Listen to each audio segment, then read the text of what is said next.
So, introduction. So, ito yung mga learning outcomes. Ma-explain nyo yung, at the end of this session, hopefully ma-explain nyo yung scope, significance, saka role ng analytical chemistry, lalo na dun sa mga, nakita ko kasi yung mga expectation nyo. No? Talaga naman, mahirap naman talaga itong course. Ano? Ito yung sinabi nyo. Kahit ako nahirapan ako ng college dito. Tapos, pero nung umpisa, okay naman ito. Ito, since umpisa to, okay ito. Ano lang, tiyaga lang at saka focus. Distinguish, classify different types of chemical analysis. Yan, mamaya di-discuss natin yan. Identify appropriate analytical methods and apply fundamental analytical chemistry concepts. So what is analytical chem? So analytical chemistry, branch siya ng chemistry na nagdidil sa chemical characterizations, whether qualitative or quantitative, or pwede siyang combined ng matter. So basically, this is the science of chemical methods and measurements. So talagang yun nga, since nakita nyo methods and measurements, heavily quantitative talaga siya, kung tutusin. Qualitative kasi usually napapasok naman na yun. Okay? So, meron ditong, wait lang apat na usually keywords or tasks. Wait lang. Yan. Apat na tasks. So, makita natin dito. From the bottom. Detection. Parang ganyan. Meron bang ganito sa substance A? Ganyan. Meron bang ganito sa meron bang substance A sa sample natin? So, yun yung mga tanong na sinasagot dyan. Sa identification, so nare-randomize ko, no? Hindi ko sinusunod-sunod yung pag-mention. Identification, meron bang detection o identification, ano kaya itong na-detect natin dito sa sample A na to? Anong substance kaya ito? So, sasagot niyo yung ano yun, parang gano'n. Quantitation, yan. Gaano kaya karami itong substance sa isang sample natin? So, ang word dun is gaano karami or how much. Wala namang foreigner dito, no? Patagalog ako. Sabihin nyo na pag meron. Then, separation, nasa taas, no? Paano ihiwalay para mas maging accurate? Paano natin ihiwalay yung analyte natin? Mamaya, yung analyte is i-define natin. Para mas maging accurate yung pag-quantify, pag-identify natin, ganyan. So, sa real life, hindi naman talaga yung sunod-sunod. Kaya hindi ko sunod-sunod binabanggit sa inyo kanina. Lalo na pag nasa sa field, no? So, siya next. Ang sinasabi nila, ang daming libro na sinasabi na chemistry is central science, analytical chemistry, organic chemistry, para lahat ng branch of chemistry, central science. Central science. Pero, in reality, in general naman kasi, chemistry is central talaga. Kasi yung mga techniques is nagagamit sa iba't ibang field. So, halos lahat ng field dumadaan dito. Industry, environment, medicine, agriculture, forensics, and biology. So, for chemical engineers, isipin nyo yung quality control, process monitoring, compliance, yan. Kasi kayo yung in charge sa pagpapatakbo ng isang planta, no? Kasi kami mga chem, sa research lang kami nakafocus. With the class. Ganun usually yung setup. Mga chemical engineers ang ating nagpapatakbo ng mga planta. Yan. Pang malaki ang process na kayo talaga. Kaya mas malaki yung pressure kasi yun nga. Nakaka-apekto na kayo sa behavior ng isang kumpanya, ganyan. O paano ba behavior? Performance ng isang kumpanya. Kayo yung magdidikta kung kikita ba kayo that day o hindi, ganyan. Kasi may mga friends ako, although chem sila, no, halimbawa, sa manufacturing ng beer, ganyan. Talagang pag nahinto sila sa isang process, naku, malaking malaking abala sa siyempre sa kita ng kumpanya. So lahat ng kailangan na measurements dapat quality. So what analytical chemists and chemical engineers do? So may tatlo tayong big role, no, sa ating field.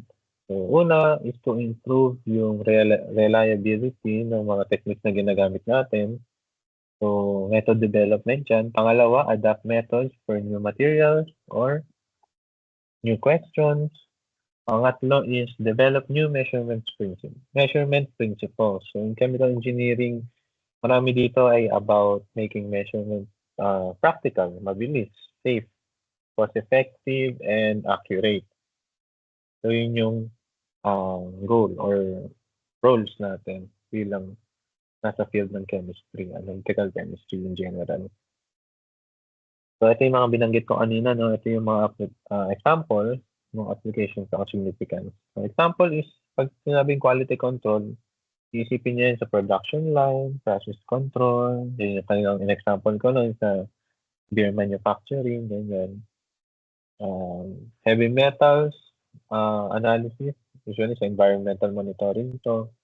Then, analysis ng blood tsaka urine sa clinical tsaka biological assays, analytical chem rin yun. Sa geological studies, dito naman usually titingnan natin yung mineral content ng mga bato, ng mga lupa, ganyan. Then, in general naman sa research din talaga. So, yun. So, kanina nabanggit ko yung analyte, no? So, pag sabi natin analyte, ito yung species of special interest natin. So, ito yung target species natin kapag sa isang analysis. Then, yung matrix, ito yung everything else aside sa ating sample. So, example, ito. Parang nakita niyo dito, di ba? Sa itlog. Yung yolk, an example dyan siya yung analyte. Tapos, yung white, egg white, is yung matrix. Pero in real life, sabi na, pwede mag-interchange. Pwede naman talaga. Pero dito sa itlog, kasi usually ang typical na analysis mo, mas marami talaga yung matrix kasi siya yung pumapaloob siya yung sumasakop dun sa analyte. So, may nahanap tayong isang analyte na nakapaloob dun sa matrix. So, usually marami talaga yun. Mas marami yung content ng matrix kumpara sa analyte. Kaya may tinatawag tayo ng matrix effect sa analysis. Iiwasan natin yung matrix effect kasi yun yung nade-detect minsan imbis na yung analyte, no? May isang analogy yan sa eggs, sunny side of egg. Then, isang example is if you analyze yung sodium chloride and NaCl sa seawater, yung example natin is seawater, then analyte natin is sodium chloride. I-determine natin gano'n kadami yung sodium chloride. Ano yun yung concentration ng sodium chloride. Then yung matrix natin is yung water plus other dissolved salts na present dun sa seawater. So dito papasok yung big idea na kahit tama yung instrument mo, kung may matrix effect ka na inaantabayanan, pwede pa rin magkamali yung detection mo, no? Lalo na pag may ibang content yung matrix mo. So, yung example nun, yan yung chemical system. Next natin is classification of analysis. So, ito na yung maraming type ng analysis. Depende sa, actually 5 yan. Yung 4 na basehan. So, let's start first with the first classification based on method. Ito yung pinaka-common. What technique are you using to measure? So, meron dito tatlong division. So, physical, more on sensory yan or visual comparison. Chemical, reaction-based. Example yan, gravimetry, tsaka volumetry. Then, instrumental, based sa word, no? Gagamit tayo ng instruments. So, ang example niyan, spectroscopy, chromatography, electroanalytical method. So, nakita niyo, no, yung outline natin sa syllabus is makikita natin dito sa classification of analysis. So, sunod-sunod naman yun. So, just to enumerate, so volumetry dito, measure lang yung volume ng reagent na may known concentration na nagre-react sa ating analyte. Tapos pag nag-react siya sa analyte, alam natin na ganito kadami analyte. So, yung classic example niyan is titration. Next natin, gravimetry. Ito naman, nagdi-deal sa measurement ng mass ng pure compound. So, direct to the point yun na measurement. So, itong dalawa, both yun na classical methods ng analysis. Accurate yan, pero it can be slower sometimes kasi more on manual work talaga yan. Unlike yung mga susunod natin i-discuss, like spectroscopy, yan, instrumental natin mga to eh. So, ito naman spectroscopy is about interaction ng electromagnetic radiation with matter. Kaya later no, nakita nyo sa syllabus, i-discuss natin yung UVV or yung Beer-Lambert score, tsaka calibration. Dito nyo yung ma-appreciate sa dulo. Chromatography naman, ito naman, it's a type of separation techniques. So, it separates mixture components mo based on how fast they travel doon sa ating stationary phase versus dun sa mobile phase, kung sino yung nagdadala sa kanila. So, makita nyo din sa illustration, maraming color ng bilog-bilog. Then, pag nag-pass through na dito sa ating, habang nagpa-pass through siya dun sa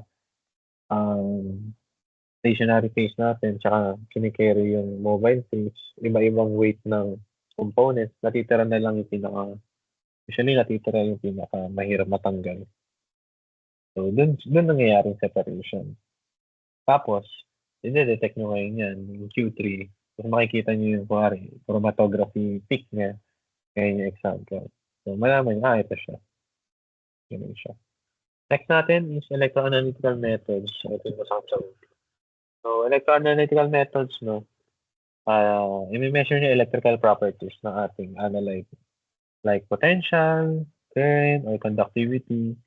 So, dito nanggagaling yung potentiometry, electrodes, and yung mga instrument na usually na nauuso na field, nasa field, ginagamit sa field work. Yan. Dahil yan sa electroanalytical methods. Next natin, based naman sa purpose of determination. So, meron diyang 4, no? Method-based classification. So, for purposes, tingnan natin isa-isa. Characterization, analysis, nagdi-deal to sa properties, sa structure ng ating sample. Qualitative, nabanggit na kanina, no? So, ito yung identity. So, ID ng isang sample natin. Quantitative, nagdi-deal by on how much, gano'ng kadami itong sample natin, itong analyze sample natin. Then, fundamental analysis naman, this is usually done to improve yung theory to improve yung theory na basehan natin ng method na yun or i-account yung limitation ng method na yun. So, dito sa course na heavy tayo sa quantitative. Pero yun, kailangan pa rin natin yung qualitative at some point kasi doon naman nag-start ang lahat doon in determining ano meron dito. So, next. Yan, pala may example pala ako. So, example ng characterization analysis yun. Diba, nagkaroon ng bagong virus na discover, di ba? So, yun yung isang example, na-characterize. Then, qualitative, and sabi dito, airport needs a more reliable method for detecting daw ng presence. So, presence of explosive material. So, presence is qualitative. Next, quantitative. A new law required a method for evaluating whether automobiles are emitting too much carbon monoxide. Too much daw. So, emitting too much carbon monoxide. So, amount of carbon monoxide yung dinedetermine. So, nakalagay dito ang new law. Usually nga, connected talaga, no? Yung mga analysis natin, connected siya sa mga laws tsaka policies na nag-exist ngayon dito sa bansa natin. So, fundamental analysis, yan, a new visual indicator is needed for an acid-base calculation. New indicator, research naman yan. Or iba't iba pang type ng research. So, move on tayo sa based naman sa extent of analysis. So, ito yung how complete yung analysis na gusto mo, kung partial ba or full breakdown ng mga components. So, ito lang siya. So, proximate or partial, determines only limited. Limited species lang yung determine dito. Hindi lahat. Then, when you say ultimate, amount of each element regardless ng compound form or ng composition nito. I-determine yung amount of each element regardless ng composition. Next is complete or exact analysis. So dito naman i-determine yung amount ng each element per composition. Tama, each element na present din sa sample natin per composition. Kasi iba-iba pa yun, eh. Kasi meron kang composition, di ba? Tapos, yung sa isang composition na yun, may iba't ibang element na bumubuo dyan. Tapos meron ka naman another composition nung sample mo na yun. So, ibang-ibang element ulit yung kukompose sa kanya. Unlike sa ultimate, determine na lahat ng element regardless of composition. Nilista lang lahat. Dito sa complete or exact, parang dinidivide pa ulit. Ito galing sa mineral. Sorry, sa geology. Sa bato kasi, hindi lang siya isa eh. Hindi lang siya isang klaseng mineral. Usually combination yun. So, ganun yun. So, sa ultimate, nilista lahat ng elemental analysis nun. Pero pag complete or exact, kada mineral, ito yung composition niya. So, ito yun. Ganun siya. So, sa ibang aspect din, may ganun. Madali kasing example sa geology pagdating dito sa complete or exact saka ultimate analysis. So, based naman sa sample size available, this matters naman sa feasibility, lalo na if expensive or rare yung method, tapos limited yung sample mo. So, ito yun. So, based on sample size, meron tayo tinatawag na macro, greater than 100 milligrams. Pagdating naman sa liquid, greater than 100 microliters. Then, semi-micro, 10 to 100 milligrams yung sample mo, or 50 to 100 microliters. Then micro, 1 to 10 milligrams yung sample mo for solids. Then less than 50 microliters sa liquids. Then ultra micro, applicable lang to sa solids, less than 1 milligram. Sobrang less na yun. So ito yung visual representation, how sample size relates to the type of analysis.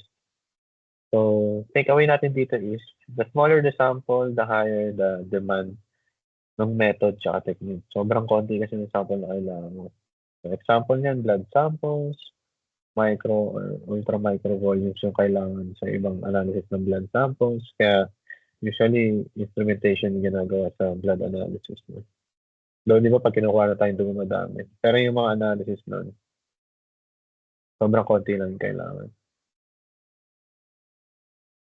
So, aside sa sample size, meron din sa analyte level. So, yung analyte natin, yung gusto natin i-determine no, sa isang sample. So, meron ding base doon sa kung gaano kadami yung analyte sa isang sample. Kasi may mga sample na, may mga analyte na sobrang liit siya sa ating sample. Pero kailangan pa rin natin siya alamin. For example, kailangan sa compliance, sa environmental regulations natin, ganyan. Kahit sobrang liit ng mercury contents, kahit sobrang liit ng concentration, kailangan malaman yun kasi nga nakaano sa environmental compliance natin. So, meron dito tinatawag na ultra trace. So, ang content ng analyte natin is less than 0.001%. Sobrang baba, no? So, other dito, concentration unit is less than 1 ppb, parts per billion. Tapos trace, 0.001% to 0. Mali ako. Yung trace is 0.001% to 0.01%. So 1 ppb to 100 ppm. ppm naman is parts per million. So pag minor analyte, minor yung concentration ng analyte natin, 0.01 to 1%. Then, major naman, yan. Ito yung usually madaling makita nyo ito sa mga XRF, ganyan, sa mga X-ray analysis. Major is 1% to 100%. So, yun yung typical na nakikita natin. So, yung graph sa gilid, ganun ulit pinapakita yung relation ng analyte level sa ating type of constituent. So, ito yung dinagdag ko based lang sa sample usage. So, meron tayong mga analysis na tinatawag na destructive analysis, Tsaka non-destructive sa destructive, our sample is being consumed. Hindi na siya na-recover. Usually, sa mga wet analysis, ito yun. So, non-destructive naman, sample can be reused for another purpose or for the same analysis. Like, halimbawa, pinelitize yung soil sample, ganyan. So, pwede siya i-XRF ng paulit-ulit ilang beses just to get kung consistent yung measurement. So, yun lang yan. Dinagdag ko lang yan. So, ito yung overview ng classification of analysis. So, meron tayong iba't ibang methods dito. So, i-look nyo na lang din. So, nandiyan yung selectivity, speed, cost. Yun yung mga factors sa analytical sa method selection, no? So, analytical process. So, dito na tayo sa last portion ng lecture natin. So, analytical process. So, ito na yung big picture, no? Kapag, halimbawa, nasa ano na rin kayo, nasa field na kayo, nag-work na kayo, ganyan. So, ito yung katotohanan sa analytical chem. So, meron tayong tinatawag na workflow pagdating sa analytical chem. Meron tayong method selection, sampling, or sample collection. Meron tayong sample processing. Under dyan, yung elimination ng interference. Tapos meron tayong analysis, syempre. Under yung calibration, tsaka calculation and interpretation. So, isa sa mga key idea dito sa workflow na to, kada step is may source ng error dyan. So, isang good chemical engineer or analyst in general, alam dapat yun na maraming source of error sa kada process. And dapat ina-approach natin na i-minimize yung i-minimize yung error kada process, no? Then, wait lang. Ayusin ko lang itong second screen ko. And then, naglolo ko siya. Wait lang.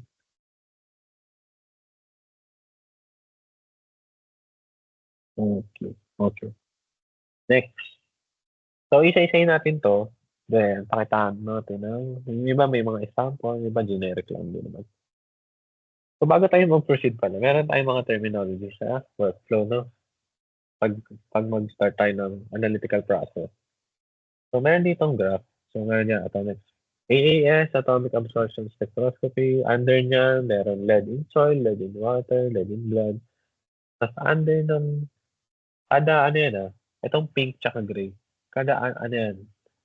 So, pinakita lang sa lead in water. Meron din yan sa soil, sa blood, ganyan. Iba-ibang standard. So, yung pink, yung procedure, yan yung gray yung protocol. So, yun sa natin. Yung AAS, tinatawag to in general. Ito yung technique.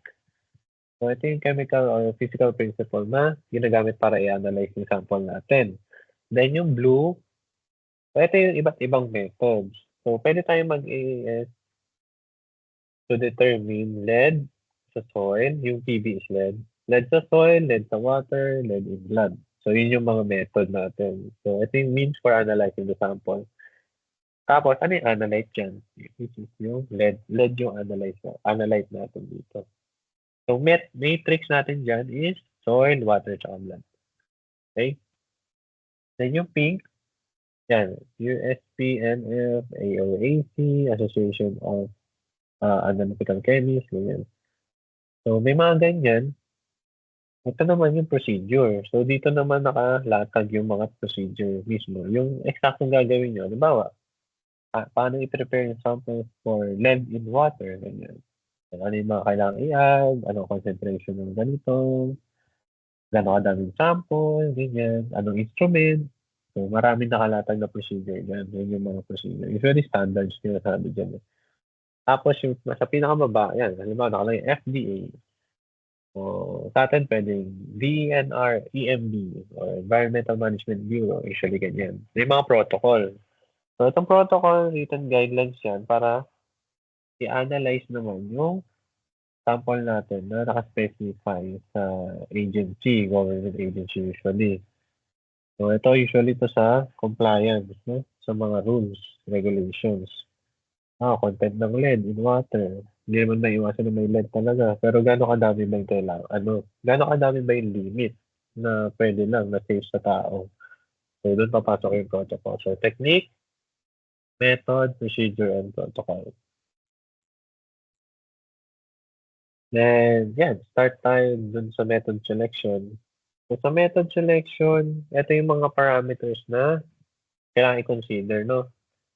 So, dito papasok talaga yung ginagawa usually sa chemical engineering talaga to. Kasi, bago ka mag-propose ng isang process sa chemical engineering, no? Kailangan mo i-consider itong mga bagay na to. Actually, in research din, no? Ganyan din. So, yung method mo ba is accurate, precise, para dun sa target analyte mo. Tapos, hindi ba selectivity kasi dito, kaya distinguish analyte content, parang yung selectivity ba ng method mo, effective ba siya para ma-distinguish yung analyte sa interference. Sensitivity, yan, kung gaano kababa yung kaya niya i-detect. Then, speed and cost, yan, mahalaga yan, syempre. Gaano kabilis yung analysis, baka mamaya, sobrang tagal i-analyze yung isang sample. Tapos ang mahal pa, ganyan, mga reagent. Tools and equipment, yan. Yung mga advanced analytical instruments natin, konti lang dito sa Philippines. So, ganyan, availability, access. Then lastly, safety, saka waste. Kung ano yung mga napoproduce na waste ng method mo. So, important yan na minimize yung waste dapat ng ating mga methods na ina-adapt chemical methods, hazardous waste, chemical waste na pinaproduce mong process. So, yun yung mga factors to consider. Then, the sample collection, sampling in general. Sampling is obtaining a portion of sample that represents the whole batch or whole sample. This is often the hardest part ng ating process. You can have a perfect instrument, but if sampling is wrong, ayun, um, parang walang meaning yung result ng analysis mo kapag hindi pala okay yung sampling methodology mo. So also yung storage tsaka handling and chain of custody dapat should be observed din sa sampling. And most difficult nakalagay pa. Dito pala yung most difficult step in the entire analytical process. So meron tayo ditong process flow. So una, kumukuha ng gross sample. Ito yung big representative from the site. Meron pa nga dyan iba, mas mataas pa, is bulk sample nga ito. Pero, really, ganun naman na yun. Gross sample galing sa site, then laboratory sample, hinomogenize na yung smaller portion ng gross sample, ng gross sample, tapos dinala sa lab.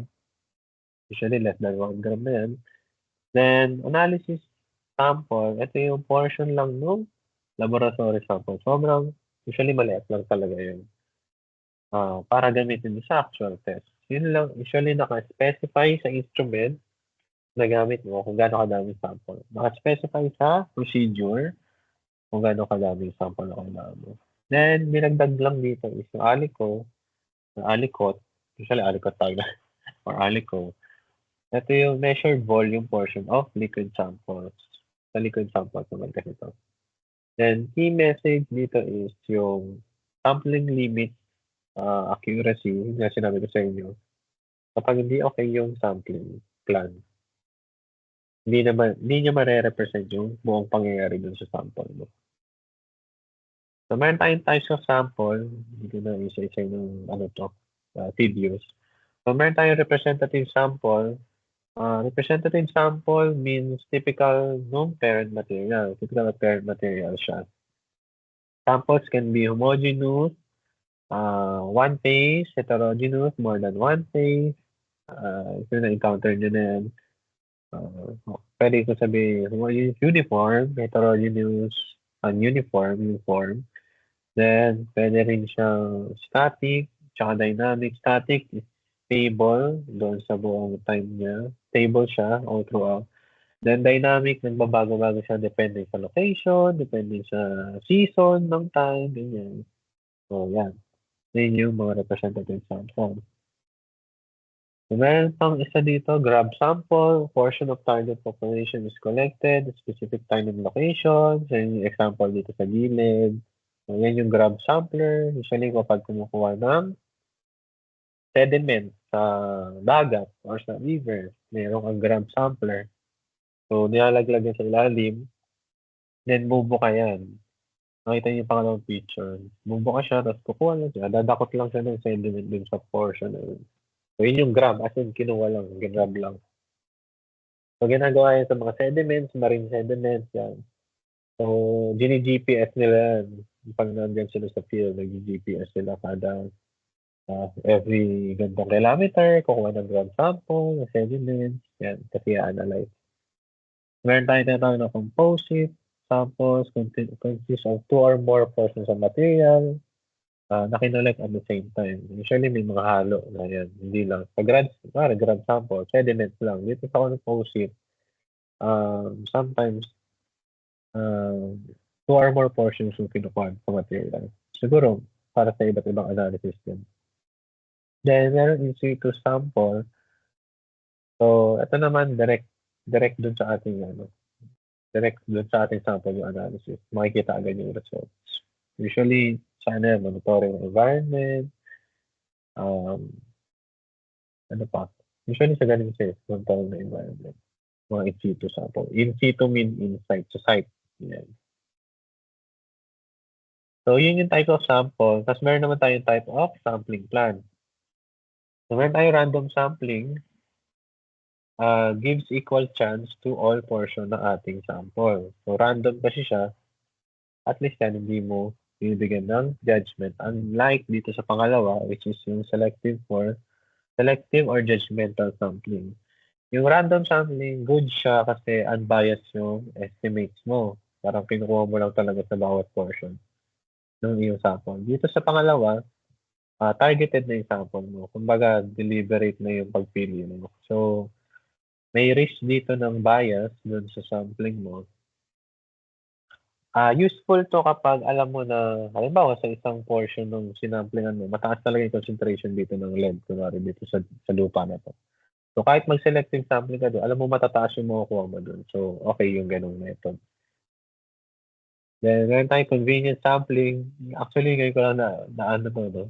Usually kasi ginagamit random sampling, tsaka stratified, tsaka systematic. No? Yung systematic nasa next slide. Itong ibang sampling type, no? Parang ngayon ko lang ulit na-encounter. No? Convenient sampling para daw mababa yung error mo. Pero medyo weird siya, no? Kasi nga, siguro may mga analysis na gano'n na combine siya ng convenient sampling tsaka judgmental sampling. Parang alam mo naman na mataas concentration dyan. So, for convenience, dito ako na sa pinakamataas kukuha. Para makuha mo yung max value. Parang ganun. So, yun yung convenience dun. Para alam mo na max yung makukuha mo kasi doon ka kumuha. May mga ganun siguro. Wala pa ako na-encounter sa experience ko sa work. Yun. Tapos, meron tayong stratified, judgmental random sampling. So, ito naman, nagde-define ka ng isang area. Natatawag na stratum. Tapos, gagawan mo ng grid. Kumbaga, example, sa grid. Kunwari, mag-survey, ganyan. Survey na lang. I-grid mo yung mga bahay. Gagawa ka ng grid sa map. Tapos kukuha ka ng mga survey. O, ilan kukunin mo dito sa grid na to. So, yung stratified. Tapos meron tayong sinatawag na systematic judgmental sampling. Meron ka ng prior knowledge dun sa sample mo. Tapos, pag nag-sampling ka, guided ka na nung system na ikaw ang magde-define. So, kasi may prior knowledge ka na dun sa site mo. Then, last sampling plan type is yung systematic sampling. So, sample is taken according to previously arranged regular interval in time or space. So, dito sa systematic sampling, meron kang de-define na, for example, itong nandito nakita niyo sa example. Every 4 participant yung i-interviewin. So, si 4, 8, 12 yung sample mo dyan. So, may define ka na interval. So, sa chemical engineering, yan. Sa mga planta, yan. So, usually 24/7 yun, di ba, ang operation ng planta. So, ang sampling plan dyan usually, based din sa experience ng mga friends ko sa industry. Or every 30 minutes, every batch. every 10 meters ng pipeline, kumukuha na sila ng sample para makita yung production, kung tama, kung reproducible ba. So, part yun ng kanilang quality control, yung sampling plan na ganun. So, ganun siya. Next, sample preparation naman, so nasa anong method na tayo? Pangatlo. Sample preparation or processing. So, sample prep, usually sample prep lang tawag. Convert sample into a form suitable for analysis. Usually, in-include to nung pag-remove ng interference, dissolving or dissolution, digesting, filtering, or extracting. Depende sa method. So, remember nyo lang guys, na sample prep is a major source of error and contamination. So, sa pagsa-sample prep, dapat hindi nagmamadali, dapat may discipline sa pagsa-sample prep. Usually dito alam na pag mga nagtitisis na kayo, no? Yan. Ayusin yung sample prep. Kasi usually, iba nagmamadali sa analysis, ganyan. Hindi na nila na pa-prioritize yung sampling, tsaka sample processing. Dapat doon pa sa simula, maayos na kasi doon nakadepende yung meaning ng research or process na gusto nyo i-develop. So, i-highlight lang natin elimination of interference. So, ginagawa to para mas maging accurate yung analysis. So, meron dalawang way. Usually, meron yung pang ibang way, pero ito yung mga common way. So, meron masking, kino-convert yung interference into a non-detected form, binablock yung signal niya doon sa instrument, at meron separation, na-discuss ko kanina, no? Meron chromatography, tapos meron yung ion exchange, extraction, precipitation. Sineseparate muna yung mga hindi kailangan doon sa ating sineseparate muna yung mga hindi kailangan analyze doon sa ating sample. Para pag dinetect na siya sa instrument, yun din, alam natin na yun na lang yung ma-detect. So, just a few more slides. So, analysis, no? Siyempre, analytical chemistry. Dito na tayo sa analysis. So, pag sabing analysis, ito yung process na nagpo-provide ng chemical and physical information ng constituent ng sample natin or the sample itself. Then, usually kasi, no, pag gumagawa kayo ng title ng research nyo or thesis nyo, ganyan, analysis of ganito, determination of ganito, measurement of ganito. So, may iba't ibang meaning siya, no? So, yung analysis kanina. Tapos, determination naman is analysis of sample to find the identity, concentration, and properties. So, analysis, physical and chemical information. Determination is identity, concentration, and properties. Then, measurement naman, ito na yung actual experimental determination ng physical and chemical properties ng analyte mo. Dito na yung mga numbers. So, example naman dito na passage, no? A municipal water department analyzes sample of water. So, in generic, analyze sample of water to determine the concentration of fecal coliform bacteria. Andun yung determination of fecal coliform content usually by measuring the number of bacterial colonies that form during a carefully defined incubation period. So, meron kang goal, analyze sample of water to determine parang ano yung purpose, then ano yung method. So, yun lang yun. So, usually, no, napag-i-interchange kasi yung mga yun.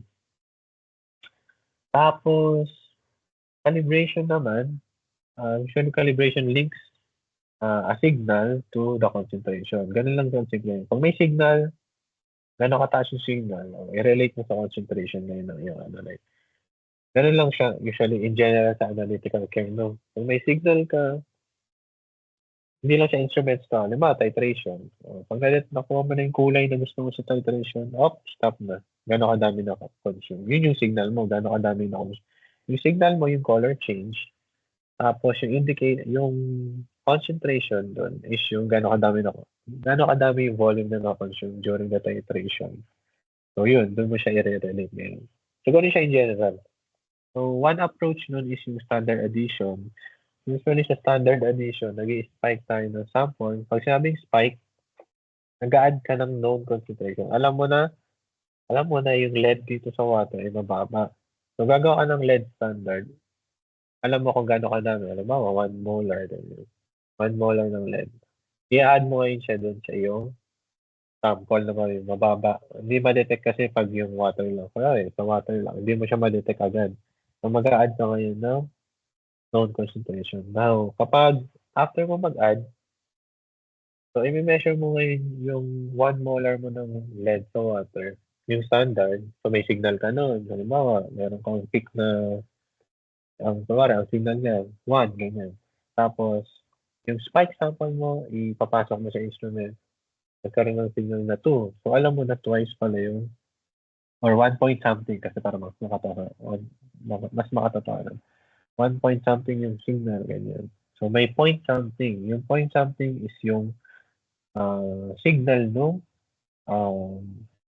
analyte mo dun sa sample. So, parang susuntok mo. Pero hindi siya direct na subtraction.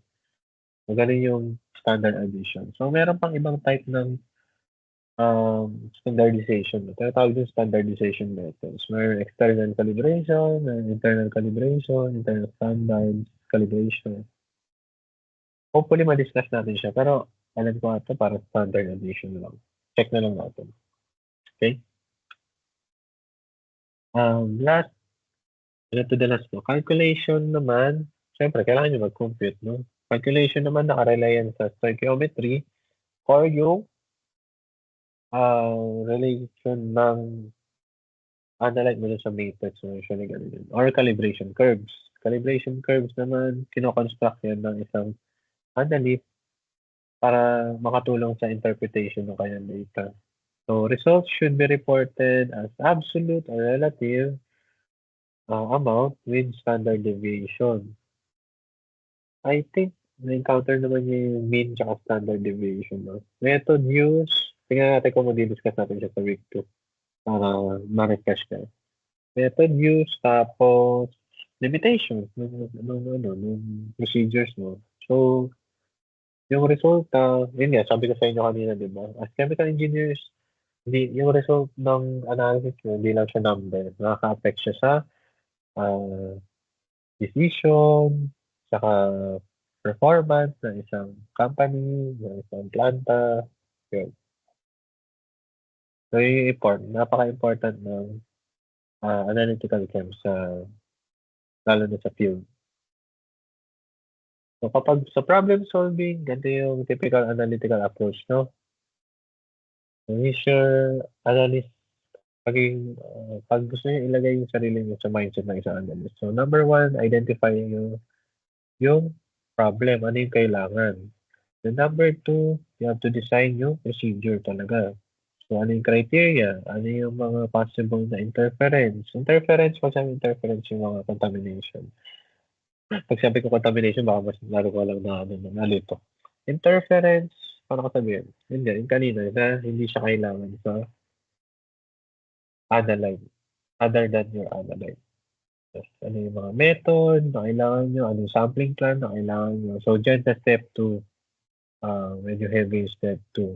Doon lalabas lahat ng mga pag-prepare nyo. Yung step 3, kukonduct nyo ng experiment.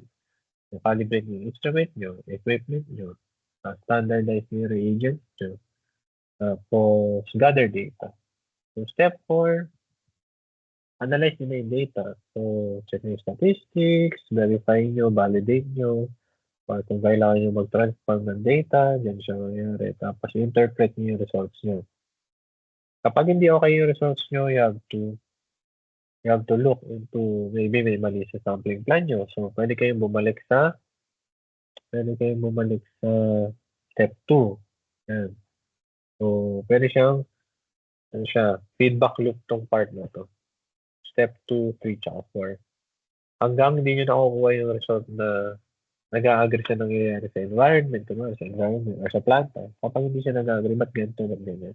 You have to keep on modifying your experimental design. So, pag nag-thesis din kayo, ganyan, you have to modify. Then, after nun, pag nakuha nyo na yung result nyo, step 5, propose solution to a problem. So, often, okay na ba? Parang okay na ba to? Okay na ba itong result na to? Enough na ba siya? Or may nag-arise ba na bagong problem? So, pag may nag-arise na bagong problem, so, ikot ka na naman ulit sa step 1 to 5. Step 1 to 4, ganyan.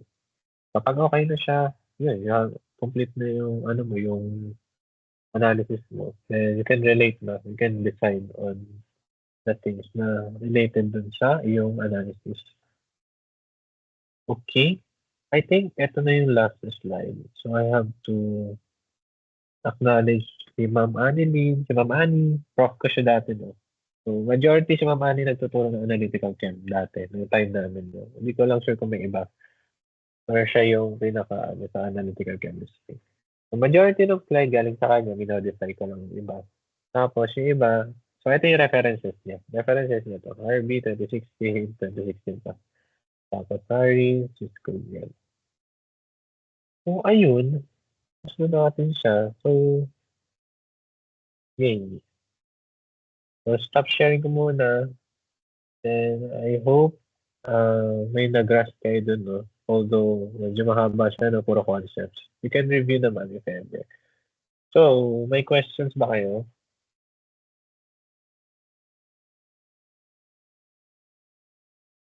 So, mag-raise hand kayo kung wala kayong questions. Baliktad, no? Mag-raise hand kayo kung wala kayong question. Dali. Para nakita. Para alam kong nandiyan pa kayo. Yan. Thank you. So, yung iba, wala na kasi hindi naka-raise. Hindi naka-raise. Ayan, nag-raise hand pa. Mahabal pa. Okay. Yung iba wala na talaga. Pero okay lang yan. Online kasi. Alam ka naman yun. Pinagdaanan ko din yung online. Okay. So, kung wala kayong questions, guys. So, natapos natin yung week, ano no, first meeting natin na, ayun, may question. Kala ko may question. Nag-raise hand pala. Baliktad pala yung sinabi ko. Ayun, may mga humabol pa nag-raise hand. Okay. Okay, so nandiyan pa kayo. Ilan na ba tayo? Tayo ang, wala na, di na lumalabas yung ano, number ng people. So, stop ko na yung recording. Kung wala na kayong question ha, stop ko na yung recording. Tapos, makikita niyo naman 'to 'di ba sa ano, sa Teams. Puwede ko rin siyang i-save if ever, i-upload ko sa YouTube. Stop recording ko na, kung wala ng question. Yun.